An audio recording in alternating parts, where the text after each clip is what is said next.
Hello and welcome to my review of XCOM 2 for iOS devices. Yes, I said devices, as this is both for iPad and iPhone.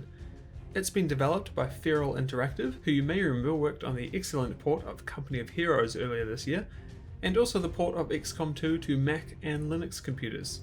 So they're no stranger to this kind of thing. And for those wondering, no, there is no news on an Android version as of yet, but considering Company of Heroes was initially only released on iOS and did receive an Android version a few months later, I'd say chances are likely that it will happen again sometime in the future. And before we continue, I'd like to say that I was provided a review copy by Feral Interactive for this review.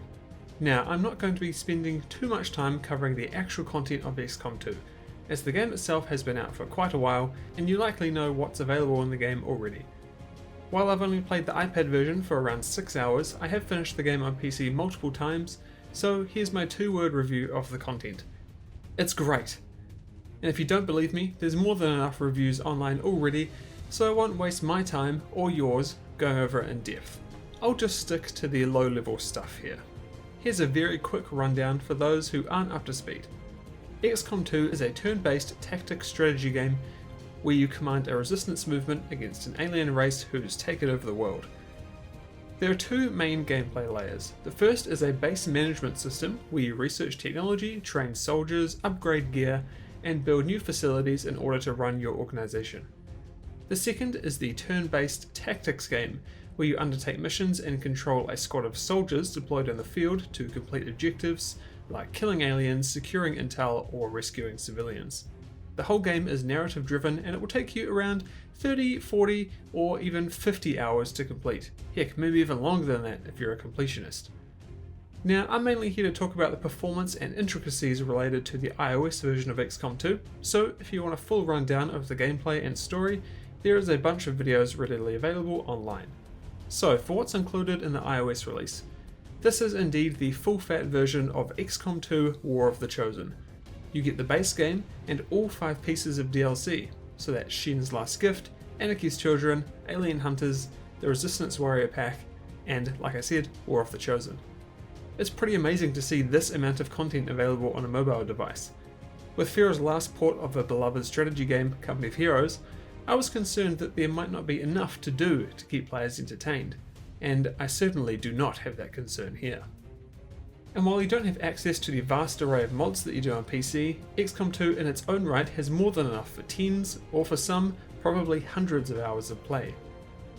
Now, as this is primarily a technical review, performance is what I'm most focused on here, and to answer the question of if it's possible to even have a game like XCOM 2 run smoothly on a tablet or a phone. And somehow it is. While the frame rate is hovering around 30, textures are shadows of their former selves, and the resolution is clearly lower than what you're used to, the game, for the most part, runs really well. Even when there's a bunch happening on screen, or when there's a ton of enemies for the game to manage, such as in missions featuring the Lost.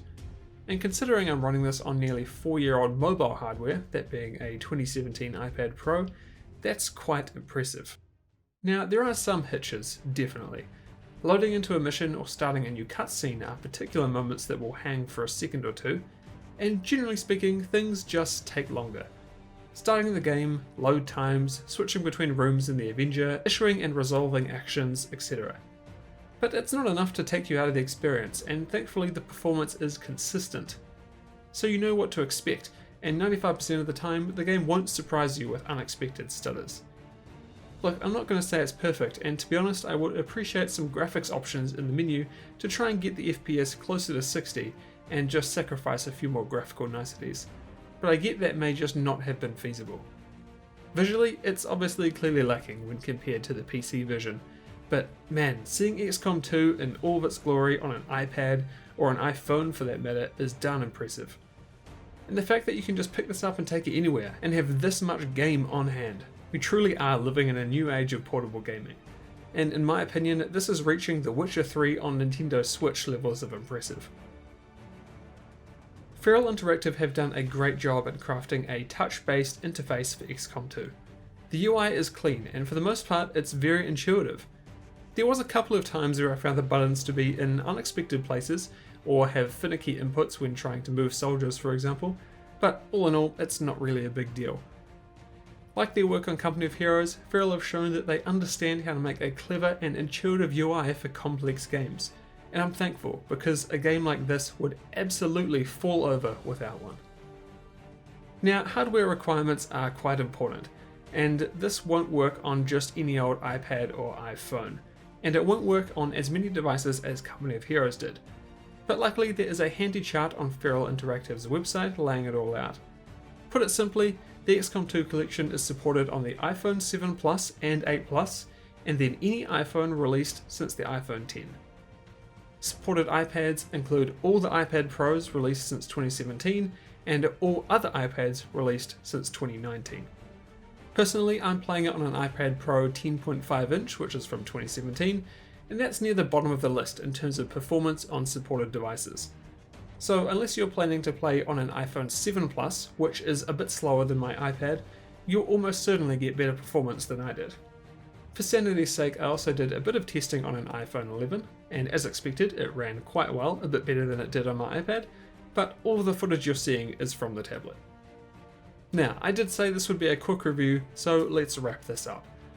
The game is available now on the App Store for $25 US.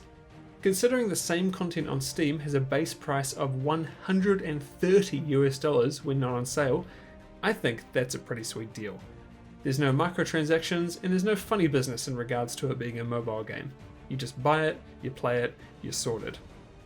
This is the full package, and if you've got a compatible device and are looking for an in-depth, long-form game to play on the go, I really couldn't recommend this enough.